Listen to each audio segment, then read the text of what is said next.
Cela fait 50 ans que Suzanne enseigne la classe d'enfants. Je suis sûr que le Seigneur apprécie cela. Je veux vous poser une question. Qu'est-ce que Jésus a fait le plus dans ces 3 ans de son ministère public? Enseigner. Oui. Qui c'est de vous deux qui a dit cela? Voilà. Il a enseigné. Mais pourquoi?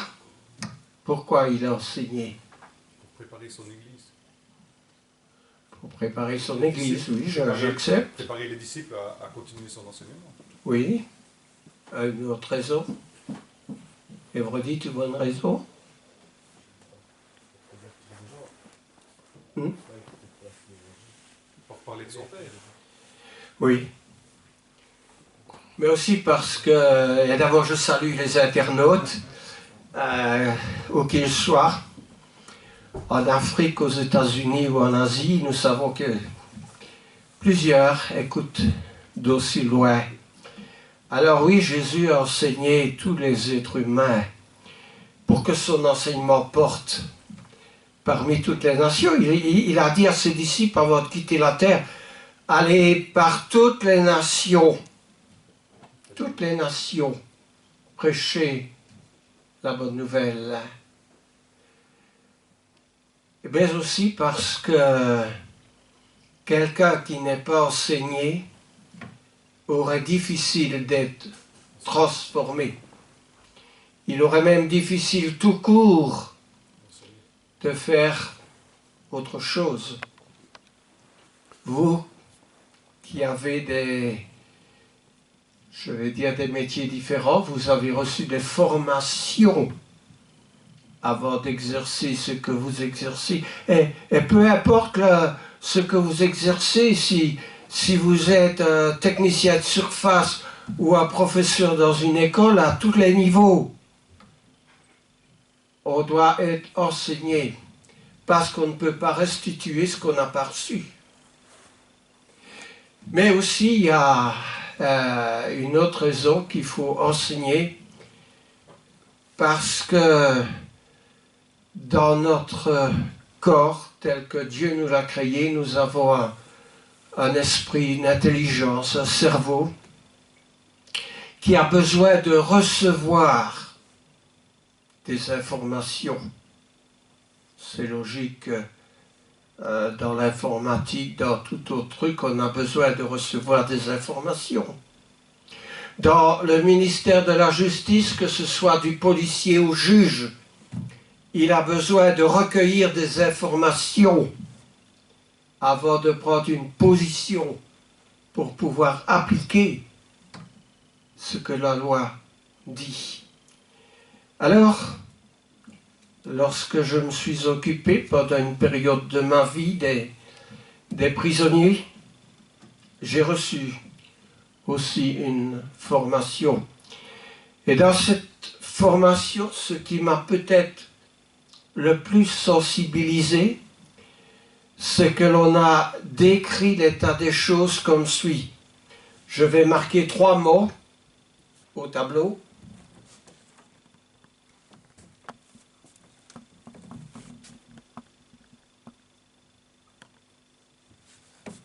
Le moi. Le moi, c'est ce que nous sommes, c'est ce que vous êtes. N'est-ce pas? Le moi. D'ailleurs, combien de fois est-ce qu'on ne dit pas un peu « moi, j'ai fait ceci » ou « moi, cela » et on voit ça dans l'histoire de Daniel, le roi Belshazzar, il disait « moi, c'est par ma main que j'ai fait toutes choses dans mon royaume ». Alors, il y a le « ça ».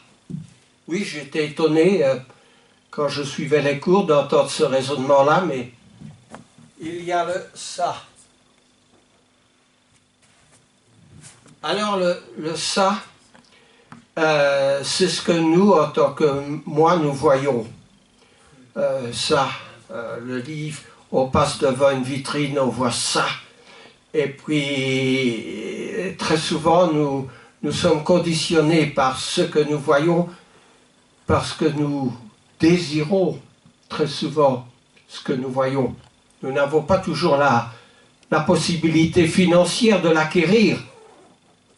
Mais la plupart de ceux qui sont mis hors jugement, c'est parce que ça, ils ont voulu à tout prix l'acquérir.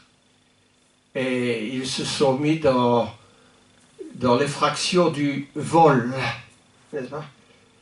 Mais pour que nous puissions avoir, je vais dire, une balance juste, parce que nous ne pouvons pas acquérir tout ce que nous voyons, tout ce que nous voulons, tout ce que ça nous ferait plaisir. Donc il y a en quelque sorte une balance qui est appelée ceci.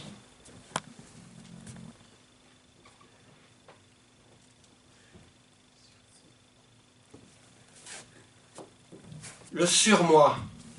Et le surmoi, il conditionne le moi.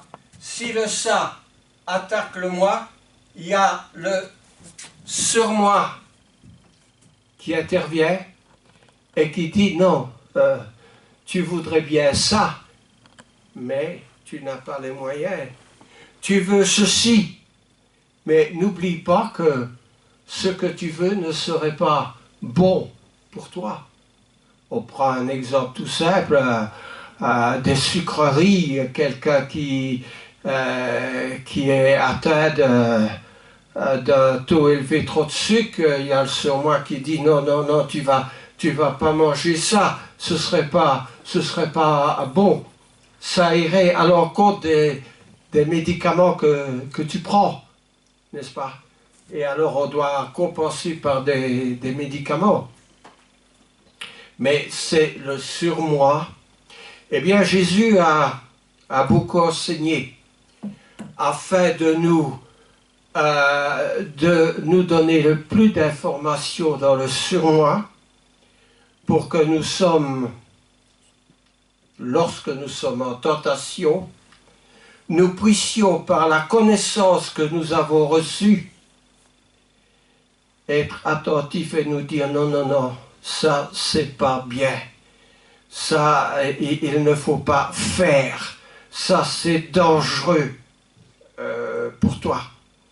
Alors Jésus nous a renforcé le surmoi et il a donné une possibilité aux chrétiens de rendre encore plus fort ce surmoi, parce que lorsque nous sommes baptisés en Christ, lorsque nous recevons le Christ, nous recevons l'Esprit de Dieu.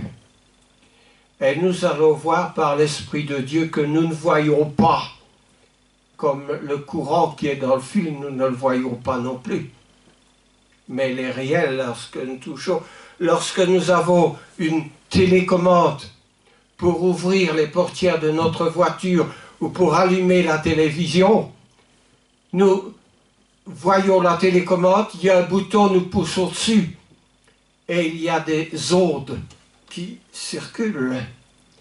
Si je ferme la télé, je la ferme en coupant le courant, parce que si j'actionne simplement la télécommande, il y a un bouton rouge qui reste allumé sur la TV et il y a, qu'on le veuille ou non, il y a des ondes qui circulent.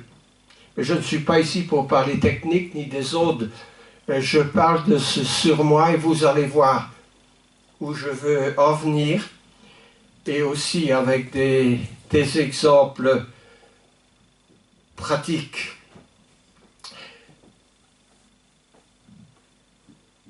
Frère Jonas, dimanche passé, a donné un sermon sur la 7e église, n'est-ce pas? Qui est l'église? Qui a retenu? Quelle est la 7e église dans l'Apocalypse? L'Odyssée. Mais oui. Et dans son sermon, il a dit, il a cité une phrase de Jésus, qui était d'ailleurs le verset 15 du chapitre 3. Le verset 15 du chapitre 3 de l'Apocalypse, où Jésus dit « Je connais tes œuvres ». Rien ne peut échapper à Dieu, il sait tout. « Je connais tes œuvres, je sais que tu n'es ni froid ni bouillant. Puisses-tu être froid ou bouillant, je vomis les tièdes. Puisses-tu être froid ou bouillant. » Mercredi, dans l'étude biblique, nous étions, et il y a un frère qui a posé une question, et plusieurs, c'était un petit débat très intéressant entre nous. Qu'est-ce que c'est être bouillant? Qu'est-ce que c'est être bouillant?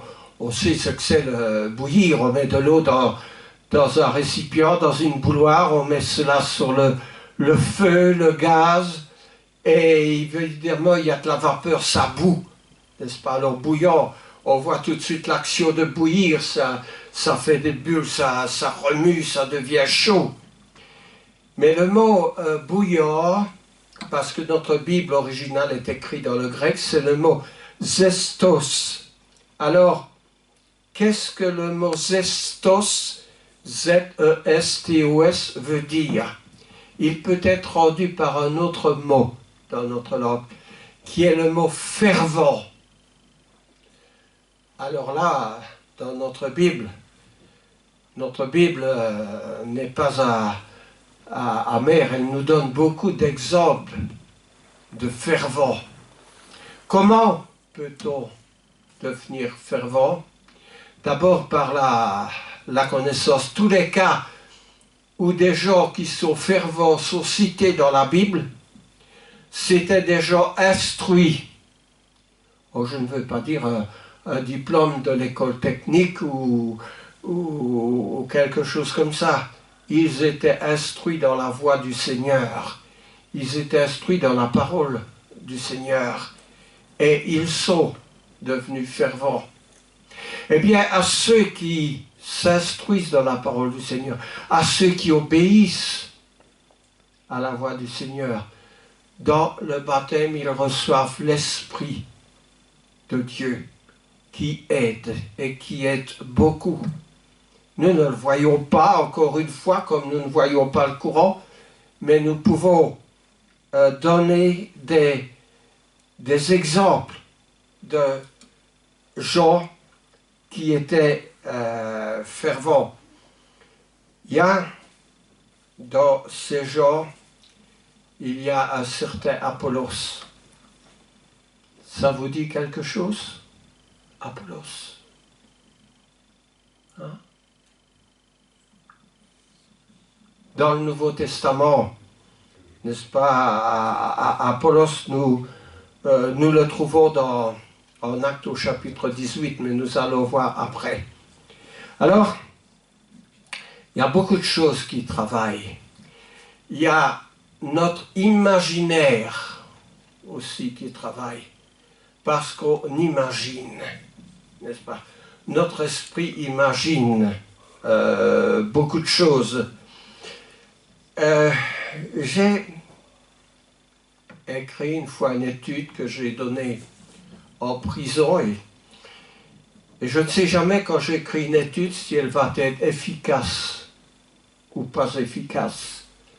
Mais un jour, il y avait, peut-être plusieurs le savent, il y avait un jeune prisonnier qui était derrière les barreaux. Un jeune homme qui pleurait. Un jeune homme qui croyait que pour lui la vie était finie à cause de la bêtise qu'il avait faite. Et quand je suis entré dans sa cellule, dans son cachot, j'avais les clés pour aller dans toutes les cellules de la prison, il pleurait et je lui ai dit, mais écoute, la vie n'est pas finie. Tu as fait une bêtise, d'accord, on fait tous des bêtises, mais Jésus n'est pas venu pour ceux qui se portent bien. Jésus dit, je ne suis venu pour les malades. pour ceux qui ont besoin d'aide. Et je lui ai donné une étude qui s'intitulait « Une autre manière de vivre ». Les années ont passé, 5 ans, 10 ans, 15 ans. Et une fois, par le plus pur des hasards, je voyageais dans un train, il y avait devant moi un homme. C'était pas un jeune homme, c'était un homme. Et cet homme, il me regardait dans les yeux et il me dit « Mais vous êtes celui qui est venu il y a des années dans la cellule, j'étais en prison. » Je dis « Oui, c'est très possible. » Et pour me convaincre que c'était bien moi, il avait une mallette, un cartable, il ouvre cette mallette, il sort une étude. « C'est vous qui l'avez écrit, n'est-ce pas ?» Je dis « Oui, je reconnais la couverture. Vous me l'avez donné quand j'étais dans un cachot en prison. J'étais prisonnier. » Ah! Mais c'est pas ça qui était le plus extraordinaire. Ce qui était le plus surprenant, c'est que cet homme qui était devant moi était devenu un prêtre. Un prêtre. Alors il se promenait avec mon étude, 5 ans, 10 ans après, il avait toujours dans sa mallette mon étude. Et j'imagine qu'il a dû à son tour réconforter beaucoup de personnes qui, comme lui, avaient eu quelques difficultés dans la vie.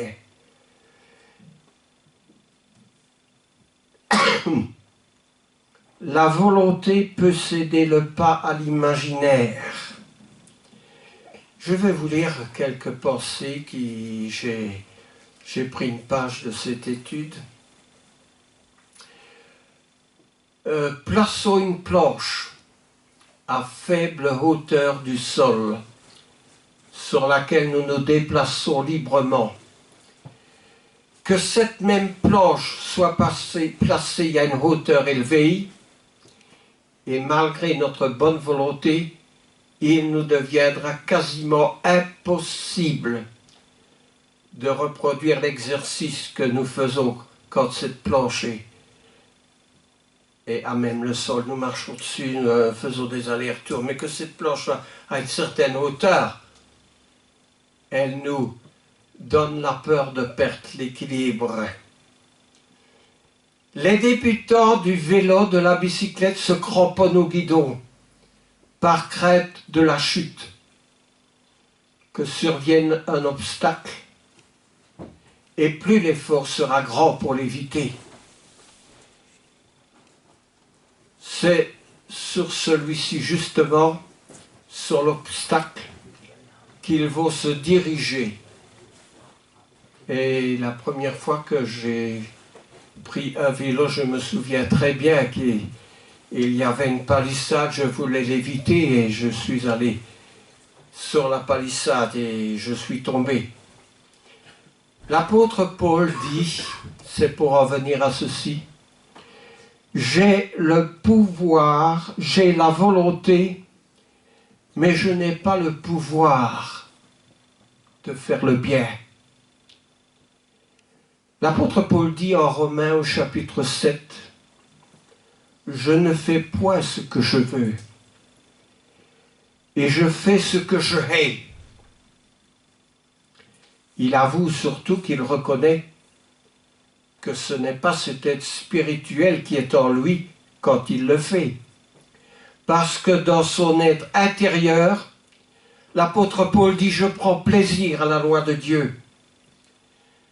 C'est donc une autre loi qui est dans le corps de l'apôtre qui combat contre la loi de Dieu à laquelle Paul prend son plaisir et qu'il approuve son intelligence. Nous voulons faire le bien. Nous voulons suivre le Seigneur. Mais il y a une autre loi qui combat en nous. Nous voulons aller au culte parce que nous savons que Dieu nous demande d'aller au culte. Mais il y a une autre loi qui nous dit non, aujourd'hui je ne le sens pas, je ne suis pas bien, je suis fatigué. Il y a mille choses qui interviennent et qui combattent contre la loi de Dieu. Ainsi donc, l'apôtre Paul prend son plaisir au service de la loi de Dieu par son intelligence, n'est-ce pas? Par son intelligence, par son surmoi. Mais sa nature humaine, par la faiblesse de la chair, rend sans force cette loi de Dieu. Sans l'aide de cette puissance supérieure, de celle qui vient de Dieu, et sans la grâce de notre Seigneur, il se serait, et nous serions tout simplement perdus dans notre combat. Cela nous entraîne dans le domaine de l'esprit et nous aide à comprendre que nous ne sommes pas seuls, que nous ne sommes pas abandonnés par le Seigneur. C'est par la grâce de Dieu et par le moyen de la foi, et cela ne vient pas de vous. Cela veut dire que l'apôtre Paul par lui-même, le grand apôtre Paul, se sentait délibérément sans force, se sentait incapable d'appliquer correctement la loi si l'Esprit de Dieu ne l'avait pas constamment lui donné la force d'être ce qu'il est devenu. J'en viens, je connais tes œuvres, je sais que tu n'es ni froid ni bouillant. Puisses-tu être froid ou bouillant? Puisses-tu être. Ce n'est pas par un simple claquement des doigts que nous allons devenir bouillants, que nous allons devenir fervents, mais c'est par l'étude des Écritures et par la bonne volonté. L'apôtre Paul dit aux Corinthiens, par la bonne volonté que l'on va être transformé. La Bible, de toute évidence, dit que la foi sans les œuvres est une foi morte. J'en viens à Apollos, que nous avons cité plus haut, en Actes au chapitre 18. Alors, qu'est-ce qu'il y a d'évident avec cet homme qui s'appelait Apollos? Je lis les versets 24 et 25 d'Actes 18, et ces versets disent ceci. Un juif nommé Apollos, originaire d'Alexandrie, homme éloquent et versé dans les Écritures, vint à Éphèse. Il était instruit dans la voie du Seigneur et fervent d'esprit. Il annonçait et enseignait avec exactitude ce qui concerne Jésus, bien qu'il ne connût que le baptême de Jean. Il se mit à parler librement dans la synagogue. Aquilas et Priscille, l'ayant entendu, le prirent avec eux et lui exposèrent plus exactement la voie de Dieu. Qu'est-ce qui a fait que, je vous pose la question, qu'Apollos était un homme fervent? Parce qu'il était instruit dans la voie de Dieu. S'il était instruit, c'est qu'il a tiré sa connaissance de Jésus d'après les Écritures. Soit qu'il lisait chez lui, soit qu'il était assidu aux études. Il venait d'Alexandrie, mais cela l'a rendu fervent d'esprit. Autrement dit, zélé. Apollos n'est pas le seul qui était fervent d'esprit. La ferveur de l'esprit est une exhortation qui était donnée à toutes les assemblées. L'apôtre Paul aux Romains, au chapitre 12, verset 11, dit ceci: « Ayez du zèle et non de la paresse. Soyez fervents d'esprit. Servez le Seigneur. » Romains 12, verset 11. Je vais écrire ceci.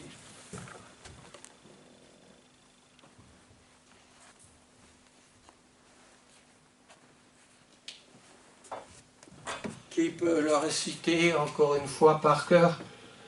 Soyez fervents d'esprit, ayez du zèle et non de la paresse. Servez le Seigneur. Alors, moi, j'ai beaucoup de passages, nous n'aurons pas le temps de les voir tous. Mais en Jacques, j'aime bien Jacques, c'est le frère du Seigneur. Il ne croyait pas en lui du temps du vivant de Jésus qui était son frère. Mais quand Jésus est ressuscité, il fut convaincu que son demi-frère était plus simplement qu'un demi-frère dans la chair, mais qu'il était comme le soldat à la croix de Jésus qui gardait Jésus. Et lorsque Jésus a quitté le tombeau, qu'est-ce qu'il a dit, ce soldat? Vous savez, il a dit assurément, cet homme, parce que pour lui, celui qui avait été crucifié était forcément un coupable pour ce soldat romain. Mais après que Jésus n'était plus dans le tombeau, il a dit assurément, cet homme était le Fils de Dieu. Parce que ce n'est pas possible autrement. Et ce simple soldat l'avait constaté, il n'avait que cela à dire, cet homme était le Fils de Dieu. Même confession que quand Jésus a demandé à ses disciples, « Qui dites-vous que je suis ?» Pierre lui a dit, « Tu es le Christ, le Fils de Dieu. » C'est cette même confession qui est attendue de nous. Et sans cette confession, sans cette conviction, il va être difficile de devenir fervent dans l'Église. Parce qu'on n'est pas fervent pour quelque chose qui n'en vaut pas la peine. En Jacques, au chapitre 5, les versets 17 et 18, je vais les lire pour nous.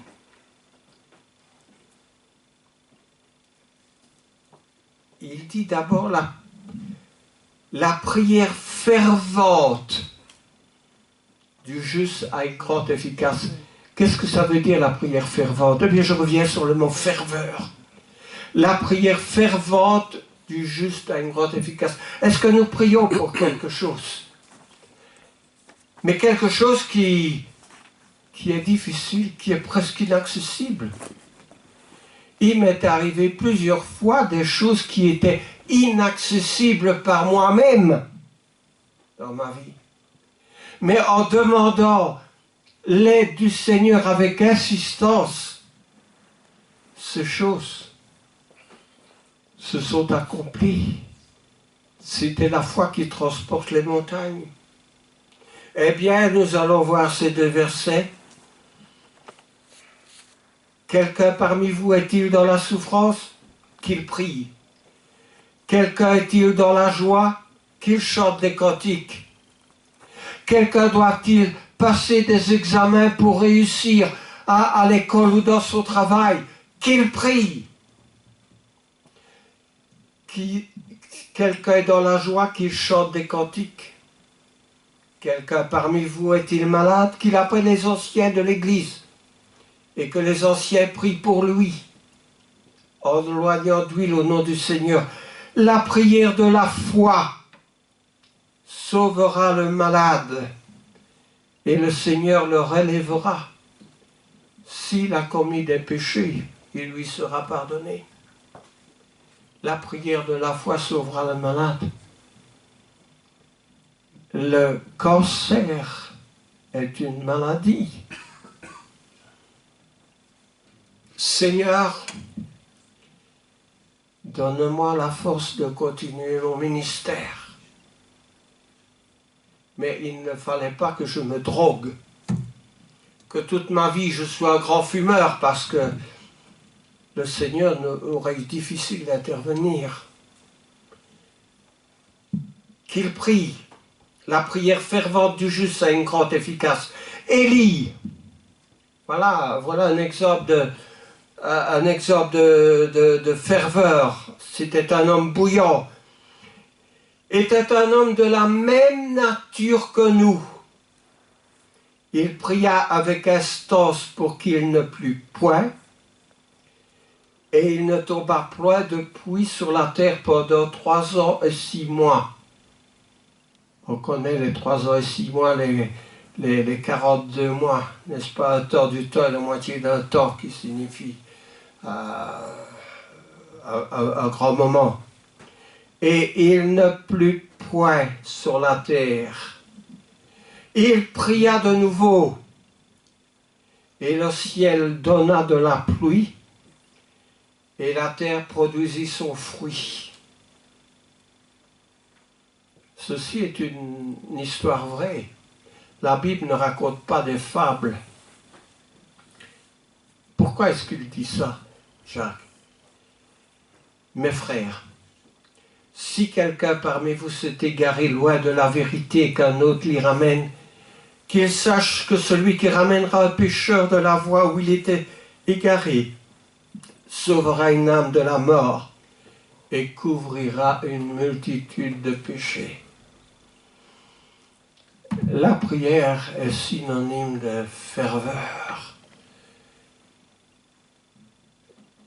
Soyez froid ou bouillant, mais je vomis les tièdes, parce que quelqu'un qui est froid ne va pas prier. Quelqu'un qui est froid ne va pas venir aux réunions d'études à l'église. Quelqu'un qui est froid ne va pas chanter des cantiques. Quelqu'un qui est froid ne va pas se soucier des choses du Seigneur. Mais attention, parce qu'il y a aussi un zèle qui est sans intelligence. Et l'apôtre Paul dit aux Romains, je rends témoignage qu'ils ont du zèle, mais sans intelligence. Sans intelligence parce qu'ils ne connaissaient pas la justice de Dieu. Et ils établissaient leur propre justice. Attention quand notre moi n'est pas bien dirigé. Notre surmoi doit être alimenté par la parole du Seigneur. L'apôtre Paul se trompait quand il persécutait les chrétiens, mais quand le Seigneur lui est apparu, quand il a été instruit, à commencer par Ananias qui l'a instruit, à ce moment-là, le surmoi de Paul a été rempli d'intelligence pour marcher dans la voie du Seigneur. Et qu'est-ce que lui a dit Ananias? En Acte 22, au verset 16, quand il est allé trouver Ananias qui lui a rendu la vue, Ananias lui a dit, et maintenant, que tardes-tu? Lève-toi, sois baptisé et lavé de tes péchés en invoquant le nom du Seigneur. Eh bien, la première chose qu'il a été dit à l'apôtre Paul quand il était Saul de Tarse, lève-toi, sois baptisé et lavé de tes péchés en invoquant le nom du Seigneur. C'était la première chose que Saul de Tarse devait faire pour devenir l'apôtre Paul. On oublie souvent dans les plusieurs chapitres plus loin dans le livre des Actes de lire ce petit verset. Parce que même le plus grand des apôtres devait se plier à la règle. Alors, Jacques dit aussi, si vous avez un zèle amer, ne vous glorifiez pas, parce que là où il y a un zèle amer, il y a du désordre. Il peut y avoir du désordre dans l'Église, mais il peut y avoir du désordre dans notre esprit.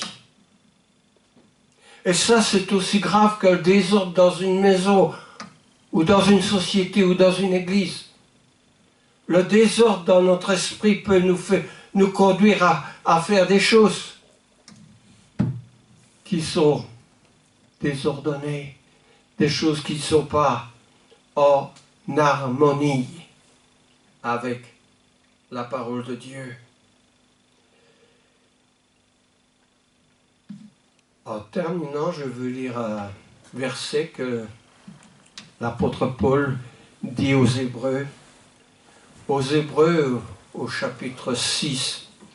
Je vais lire avec vous ce verset pour terminer en Hébreux, au chapitre 6, entre les versets 10 à 15.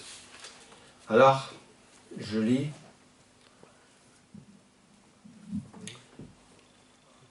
Dieu n'est pas injuste pour oublier votre travail et l'amour que vous avez montré pour son nom, ayant rendu et rendant encore des services aux saints. Nous désirons, écoutons bien ce verset 16, nous désirons que chacun de vous montre le même zèle, la même ferveur, en quelque sorte, pour conserver jusqu'à la fin une pleine espérance. Beaucoup, quand ils ont perdu leur zèle, ont quitté l'Église et n'ont pas conservé une pleine espérance. En sorte que vous ne vous relâchiez point et que vous imitiez ceux qui par la foi et la persévérance héritèrent des promesses. Ça, c'est la règle. Il faut le zèle pour conserver jusqu'à la fin notre espérance. Jésus dit, celui qui persévérera jusqu'à la fin sera sauvé. Et Jésus, dans tout cet enseignement que nous avons dit au départ, n'a cessé de mettre l'accent avec la parabole des 10 vierges, montrant qu'il y en a 5 qui n'étaient pas prêtes, qui se sont relâchées, et 5 qui étaient prêtes, et celles qui se sont relâchées ont perdu leur récompense. Quelle va être notre attitude? D'abord, il faut la réflexion pour comprendre, pour changer. Nous sommes appelés à changer. Ça, c'est ce qui s'appelle la repentance. On croit souvent que la repentance est quelque chose qui a lieu seulement avant le baptême. Et puis c'est fini, j'ai été baptisé, je me suis repenti et... Non. C'est quelque chose qui doit nous remettre en question continuellement jusqu'à la fin de notre vie. Alors, je vous exhorte en relisant encore ce verset, « Je connais tes œuvres. Je sais que tu n'es ni froid ni bouillant. Puisses-tu être froid ou bouillant? Parce que souvent, quand une eau est tiède, elle devient froide par la suite. Et il ne faut pas que notre froideur nous fasse perdre notre espérance, parce que notre espérance est liée au salut éternel, à la vie éternelle. Amen. Amen.